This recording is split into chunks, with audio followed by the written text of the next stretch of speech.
देश के मुख्यमंत्री योगी आदित्यनाथ ने विपक्ष पर एक के बाद एक तीखे सियासी वार किए हैं। निशाने पर कांग्रेस, राहुल गांधी और विपक्ष की वो राजनीति रही जिसको लेकर योगी ने सवाल खड़े किए हैं। राम के अस्तित्व से लेकर प्रधानमंत्री के सम्मान और देश की तमाम संस्थाओं तक योगी ने कांग्रेस को उसके पुराने बयानों और रवैये की पूरी तरह से याद दिलाई और साफ तौर पर पूछा कि आखिर देश के प्रति जवाबदेही किसकी है।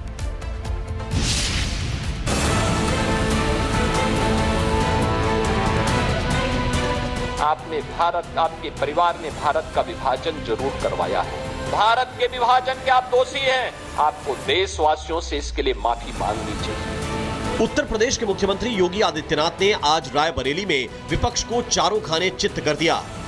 राहुल गांधी की मनुस्मृति पर विवादित टिप्पणी, कभी प्रधानमंत्री के खिलाफ आपत्तिजनक बयान तो कभी देश की संस्थाओं पर सवालिया निशान। आज सीएम योगी ने कांग्रेस को हर मुद्दे पर आईना दिखा दिया। खासतौर से राहुल गांधी को अपनी जिम्मेदारी समझने की नसीहत दी।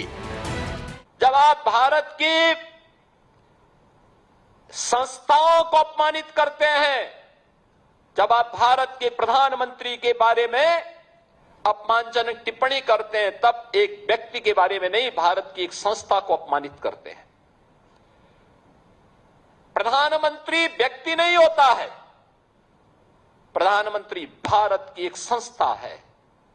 और याद रखना, अगर भारत की ये संस्थाएं कटघरे में खड़ी होंगी तो भारत का हर नागरिक कटघरे में खड़ा होगा।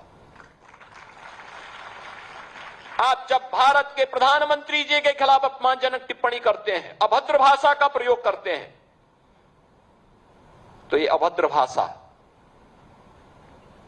सचमुच आप भारत को अपमानित करते हैं, भारत की विरासत को अपमानित करते हैं, भारत की वर्तमान पीढ़ी के सामने पहचान का संकट खड़ा करती हैं, क्योंकि यह इंस्टीट्यूशन संदेह के दायरे में खड़ा होता है। और आपको इस प्रकार की गैर जिम्मेदाराना हरकतों से अपने आप को बचना पड़ेगा।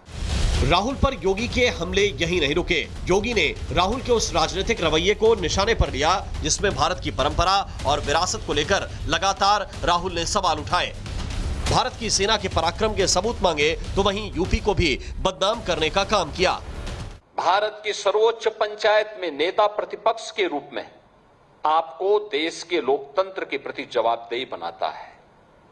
आपने भारत के संविधान की शपथ ली थी और संविधान की शपथ लेकर के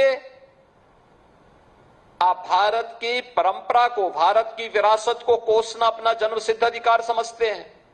आप यूपी के बाहर जाते हैं तो यूपी को लांछित और अपमानित करते हैं। भारत के बाहर जाते हैं तो भारत का अपमान करते हैं। भारत की सेना जब सीमाओं पर दुश्मनों के खिलाफ लड़ती है तो आप भारत की सेना के जवानों से प्रमाण मांगते हैं। आतंकवाद के खिलाफ देश की लड़ाई में देशद्रोही तत्वों को आप प्रत्यक्ष और अप्रत्यक्ष रूप से प्रोत्साहित करते हैं।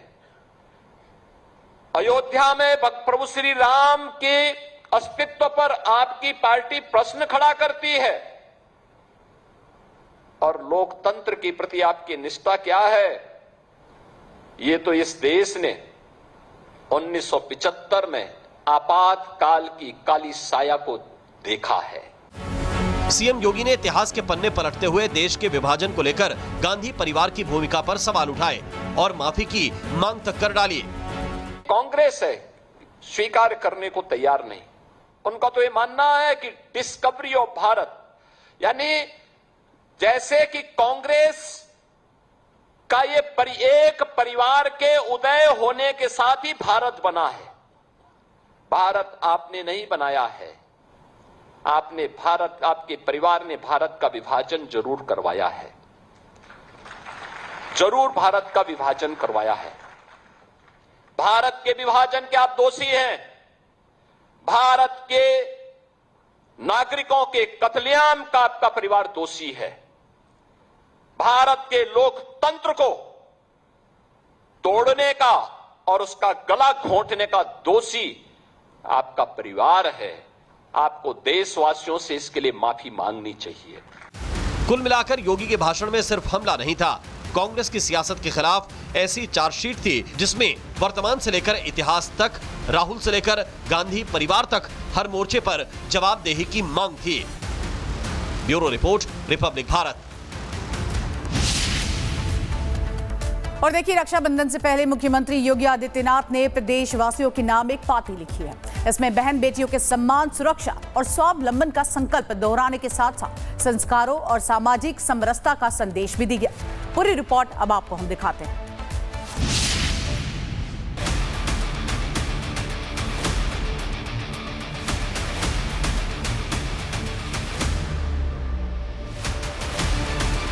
रक्षाबंधन के मौके पर सीएम योगी ने प्रदेशवासियों के नाम चिट्ठी लिखकर भाई बहन के इस पावन रिश्ते के साथ सामाजिक जिम्मेदारी का भी संदेश दिया है। सूबे के मुखिया ने बहन बेटियों के सम्मान, सुरक्षा और स्वावलंबन का संकल्प दोहराया तो नई पीढ़ी को संस्कारों के आचरण का हिस्सा बनाने की नसीहत भी दी। सीएम योगी ने अपनी पाती में रक्षाबंधन को सिर्फ भाई की कलाई पर बंधने वाला रक्षा सूत्र नहीं, बल्कि स्नेह, विश्वास और संकल्प का पर्व बताया। श्री कृष्ण द्रौपदी के प्रसंग का जिक्र करते हुए उन्होंने कहा कि सच्चा स्नेह संकट के समय रक्षा के संकल्प में बदलता है और इसी रक्षा भाव को सरकार की जिम्मेदारी से भी जोड़ा। बहन बेटियों की सुरक्षा सर्वोच्च प्राथमिकता, सम्मान और स्वावलंबन का संकल्प, मिशन शक्ति से सुरक्षा शिक्षा को गति, कन्या सुमंगला योजना से बेटियों की प्रगति। 27 से 29 अगस्त तक महिलाओं को मुफ्त बस यात्रा। 2017 से जारी है मुफ्त बस सेवा। संस्कारों से मजबूत होंगे परिवार समाज। समानता, बंधुता और सामाजिक समरसता का संदेश। सुरक्षा बलों को रक्षा सूत्र बांधकर जताएं कृतज्ञता। स्थानीय राखियों को दे प्राथमिकता।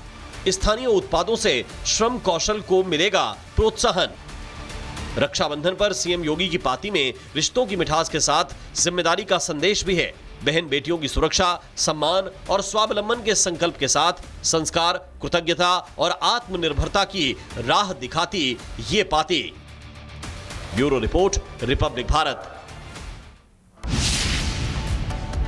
वहीं सावन के आखिरी सोमवार